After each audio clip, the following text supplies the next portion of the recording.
everybody, Jason here of Ghostbusters News, and in case you missed the news that came out late last night, it is official, we are getting a brand new Ghostbusters movie. Now this big reveal, it came as part of this year's CinemaCon, as a tease for the new film was included within a sizzle reel to close out the Sony presentation.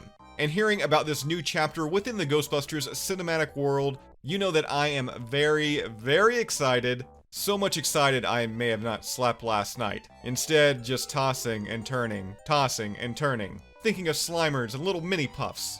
Oh, and Dan Aykroyd. Always thinking about Dan Aykroyd.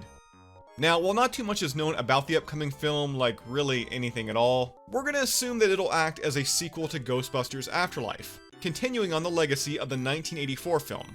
Now once again, this is just me assuming. The new movie being a sequel to Afterlife has not been confirmed by Sony Pictures. But with that said, I thought it would be fun to take a look at the 5 things I want to see in the next Ghostbusters film.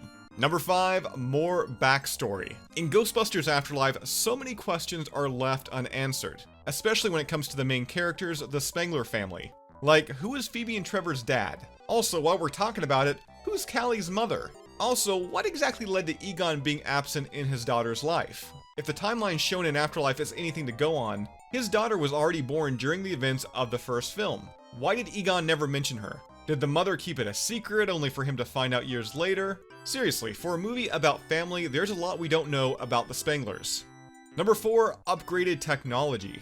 Now this is kind of a given, as even alone in the town of Summerville, Oklahoma, Egon managed to upgrade the Ghostbusters equipment, like the ecto goggles being able to take Polaroids, the ghost trap becoming the RTV, and very slight modifications to the Spengler Proton Pack. If Winston did in fact reopen Ghostbusters New York, more changes have got to be made to some of the gadgets and gear. And I think a great resource to pull from would be 2009's Ghostbusters the video game. The upgraded Proton Pack that included things like the Meson Collider, Stasis Stream, oh, and the Slime Blower. And speaking of the Slime Blower, can we get a bit more slime? And with that said, number 3 is Slimer. Now given that Gozer was not only defeated but trapped in Afterlife, we'd expect that means we won't see any cute, adorable manifestations. Which would mean no Stay Puft Marshmallow Man or Mini Puffs. And to me, that means we need to bring back one more legacy character who was absent in Ghostbusters Afterlife.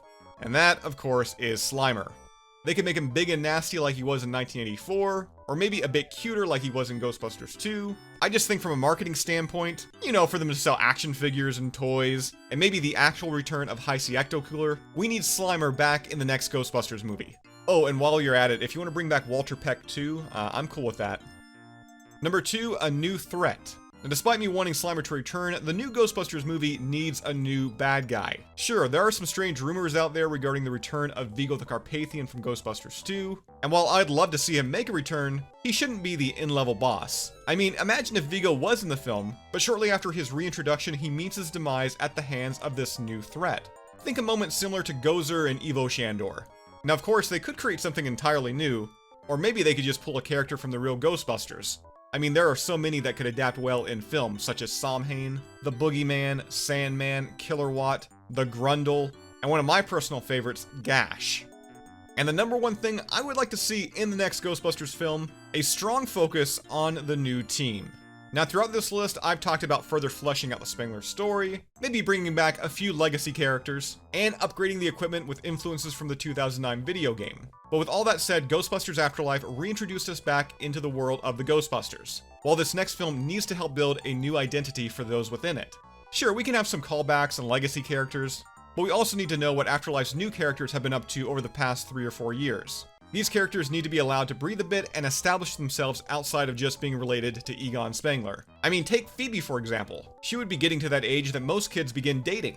Imagine a school dance that sees the inclusion of a pesky poltergeist. And what about Trevor? Did he ever pass his driver's test? What's the relationship between Mr. Gruberson and Callie? And what is Podcast and Lucky up to? If this is indeed Afterlife 2, we have no idea who's returning or who's going to be introduced. But now is the time to try new things for the franchise, and to take off those legacy training wheels it needed for the last film.